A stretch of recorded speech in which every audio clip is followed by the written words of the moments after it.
Hello बच्चों, कैसे हैं आप सभी। आई होप सभी लोग अच्छे होंगे। अच्छा ये बताओ, हिंदी की जो मैंने वीडियो डाल रखी है, क्या आपने उसको देखा। बहुत ही इंटरेस्टिंग वीडियो है और 10 मिनट के अंदर मैंने 30 सवालों को कवर किया है, जो कि आपकी हिंदी जो पद्य है आपका, वहाँ से most important most repeating questions हैं जो पूछे जा चुके हैं बार बार, और उसके आने की 90% चांसेस हैं। मैंने उन्हीं सवालों को केवल लिया है, तो आप उसको वीडियो को ज़रूर देख लीजिएगा और नोट भी कर लीजिएगा, ठीक है, ताकि आप उसका रिवीजन कर सको।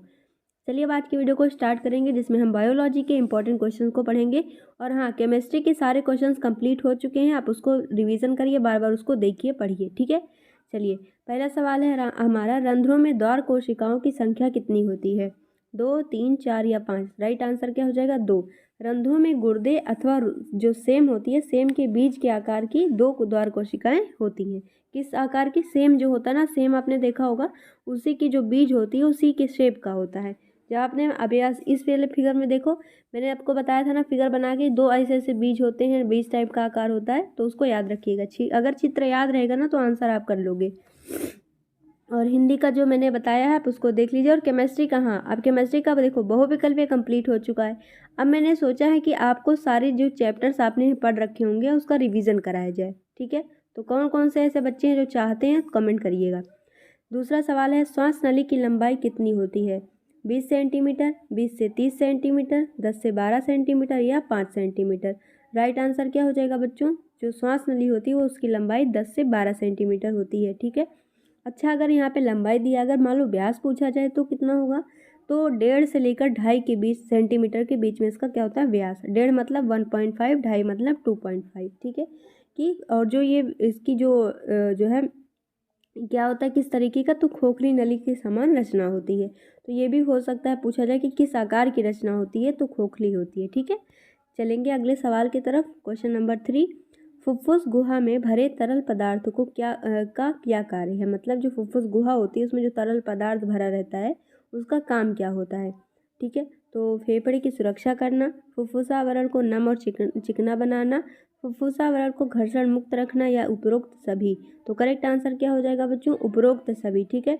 जो इसमें तरल पदार्थ होता है वो कैसा होता है, लसदार पदार्थ होता है, मतलब चिपचिपा पदार्थ होता है, जो कि क्या होता है, नम, इसको न हमारे जो फेफड़े होते हैं उनकी सेफ्टी करता है। उसको जो फुफ्फुसावरण होता है, फुफ्फुसावरण मतलब क्या है, फुफ्फुस के चारों तरफ का आवरण, ठीक है, तो उसे ही फुफ्फुसावरण कहते हैं। उसको नम और चिकना बनाए रखना, घर्षण मुक्त रखना, ये सभी इसका कार्य होता है, ठीक है। तो याद रखिएगा।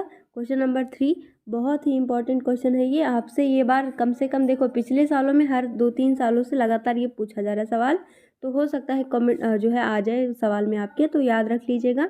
चलिए फिर बढ़ते हैं अपने अगले सवाल की तरफ। क्वेश्चन नंबर 4, जो कि बहुत ही आराम से आपके लिए संदेश वाहक क्वेश्चन है। क्वेश्चन नंबर 4, चलिए क्वेश्चन क्या कह रहा है, मनुष्य के शरीर में फेफड़े की संख्या कितनी होती है। हमारे जो शरीर होता है वो फेफड़े कितने होते हैं, 1, 2, 4 या फिर अनेक। तो राइट आंसर क्या हो जाएगा, फेफड़े कितने होते हैं, 2 ही तो होते हैं। और पूछा जाए किस रंग के होते हैं, तो हल्के गुलाबी रंग के होते हैं, कोमल होते हैं और लचीले होते हैं, ठीक है।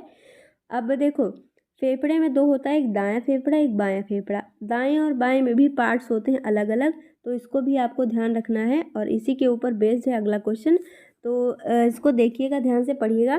फेफड़े कितने होते, और हाँ, जब मैंने आपको हृदय पढ़ाया था तो उसमें कितने बताए थे आपको, कि एक जो हमारा हृदय होता है उसके कितने पार्ट्स होते हैं, 4 पार्ट्स होते हैं ना, 4 वेश्म होते हैं। आलिंद और निलय 2 होता है, आलिंद में 2 होते हैं, दायां और बायां आलिंद, और निलय में भी 2 होते हैं, बायां निलय और दायां निलय, दोनों ही अलग अलग। याद रखिएगा, आपसे पूछा जाता है हृदय के कितने वेश्म होते हैं, तो 4 होते हैं। फेफड़े पूछा जाए तो 2 होते हैं, ठीक है। चलिए क्वेश्चन नंबर 5 की तरफ बढ़ेंगे।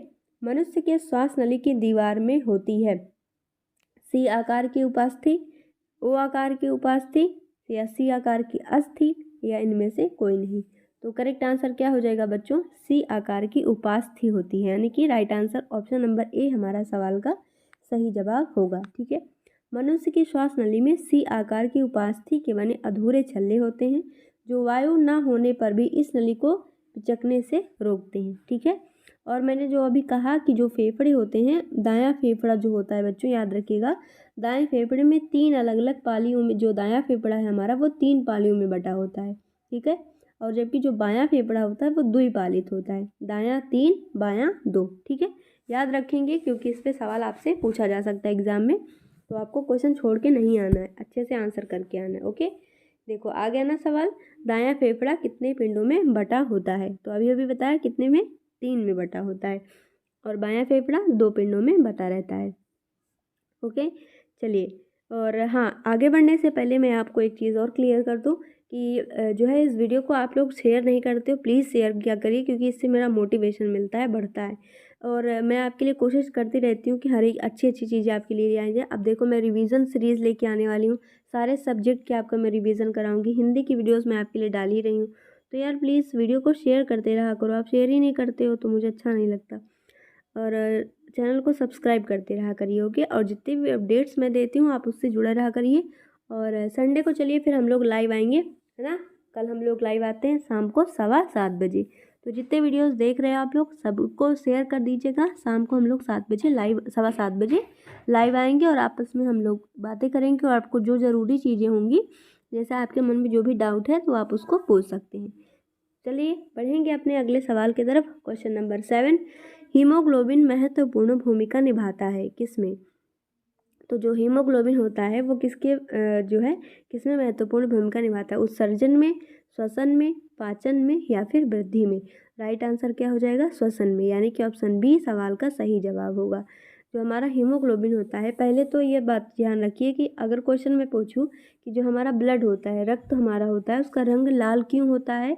तो क्योंकि उसमें हीमोग्लोबिन पाया जाता है, इस वजह से वो उसका रंग लाल होता है। ओके, अब हमारे ब्लड में तीन तरीके की जो है वो रक्त कणिकाएं होती हैं।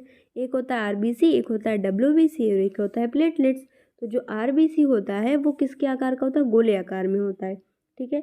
और जब इसकी जो और हाँ, अभी देखो पढ़ा था आरबीसी का जो जीवन काल होता है वो कितना होता है? 120 दिनों का होता है, मतलब 4, अगर हम देखें तो मंथ के हिसाब से तो 4 महीने होते हैं, है ना। चलिए बढ़ेंगे अपने अगले सवाल की तरफ। क्वेश्चन नंबर 8, खनिज लवणों का अवशोषण होता है किसके द्वारा? जड़ों द्वारा, पत्तियों द्वारा, तने द्वारा या फिर इनमें से कोई नहीं? तो राइट आंसर क्या हो जाएगा? मैंने आपको जब पढ़ाया था तो बताया था जाइलम और फ्लोएम। जाइलम जल, फ्लोएम फल, फल का मतलब खाद्य पदार्थ। तो पूछा जा रहा है ये तो जाइलम और फ्लोएम का है, मैंने ध्यान नहीं दिया। खनिज लवण पूछा गया है। तो जो खनिज लवण होते हैं उनका जो अवशोषण है वो किसके द्वारा होता है? जड़ों के द्वारा होता है, ठीक है। तो याद रखेंगे। ओके, चलिए बढ़ेंगे अपने अगले सवाल की तरफ। उससे पहले ये फिगर आप ध्यान से देख लीजिए, ये फिगर आपसे बनाने के लिए पूछा जाता है।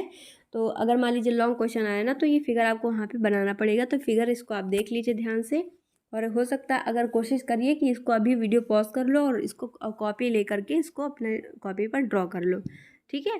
चलो बढ़ेंगे अपने अगले सवाल की तरफ। क्वेश्चन नंबर 9, धमनी और सिरा जो होती हैं उनको जोड़ने वाली जो महीन वहिनियाँ होती हैं उनको हम क्या कहते हैं? ठीक है, धमनिकाएँ, शिरकाएँ, महाशिरवाएँ और कोशिकाएँ। तो राइट आंसर क्या हो जाएगा? कोशिकाएँ इनको कहा जाता है। धमनी और सिरा जो तंत्र होते हैं अत्यंत महीन कोशिकाओं द्वारा आपस में जुड़े रहते हैं, ठीक है। धमनी और सिरा, अब ये सभी कहाँ होते हैं? आपको पता है, जब हार्ट चैप्टर आप पढ़ोगे तो हार्ट में हार्ट वाले हेडिंग के अंदर ये आपको देखने को मिलता है, जहाँ पे धमनी और सिराओं का जिक्र किया जाता है। अब हार्ट की आप इमेज देख लो, सेम ऐसे ही इमेज आपको हो सकता है बनाने को दिया जाए तो बनाइएगा। अगर मान लो क्वेश्चन जो है बहुत ज़्यादा टाइम हो जाएगा तो देखो फिगर तो ज़रूर बना देना। अगर मान लो आपके पास टाइम नहीं है, 5 ही मिनट का समय है, तो क्वेश्चन मत छोड़िएगा, फिगर ही बना के छोड़ दीजिएगा। अगर लेकिन कोशिश करिएगा कि क्वेश्चन आप पूरा पूरा सॉल्व करें, है ना। चलिए ये तो मैंने बता दी एक वो आइडिया ट्रिक जो आप छोड़े नहीं क्वेश्चन को, लेकिन क्वेश्चन जो है आप फिगर ही बना दीजिएगा अगर आपके पास टाइम ना हो तो, ठीक है। चलिए क्वेश्चन नंबर 10 की तरफ बढ़ेंगे। सवाल क्या कह रहा है, ध्यान से पढ़िए। पत्तियों में बने खाद्य पदार्थों का स्थानांतरण होता है। अब यहाँ पे आएगा जाइलम और फ्लोएम, ठीक है। तो अब देखो याद कराने का तरीका मैंने आपको बताया था, जाइलम जल, फ्लोएम फल। जाइलम से पानी जाता है, फ्लोएम से फल यानी कि खाद्य पदार्थ। तो राइट आंसर क्या हो जाएगा? फ्लोएम, ठीक है, यानी कि ऑप्शन बी सवाल का सही उत्तर होगा।